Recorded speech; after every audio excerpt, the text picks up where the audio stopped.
২২ বছরের দীর্ঘ প্রতীক্ষার অবসান ঘটিয়ে ভারতের বিরুদ্ধে বাংলাদেশের ঐতিহাসিক জয় ফুটবল প্রেমী জাতিকে এক নতুন উচ্ছ্বাসে ভরিয়ে তুলেছে। এএফসি এশিয়ান কাপ বাছাই পর্বে গতকাল মঙ্গলবার ঢাকার গ্যালারি ভর্তি দর্শকের সামনে ১-০ গোলে অর্জিত এই জয় শুধু একটি স্কোর লাইন নয়, এটি শৃঙ্খলা, ঐক্য এবং দলগত বিশ্বাসের উজ্জ্বল প্রতিচ্ছবি।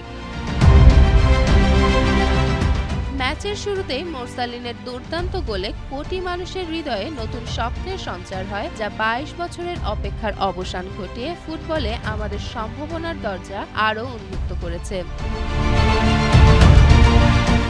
এই জয়ের পর বিএনপির ভারপ্রাপ্ত চেয়ারম্যান তারেক রহমান বাংলাদেশ জাতীয় ফুটবল দলকে আন্তরিক অভিনন্দন জানিয়েছেন। তিনি বলেছেন, এই সাফল্য জাতির তরুণদের জন্য অনুপ্রেরণার উৎস এবং দেশের ক্রীড়া অঙ্গনে নতুন প্রত্যাশার বার্তা বহন করে।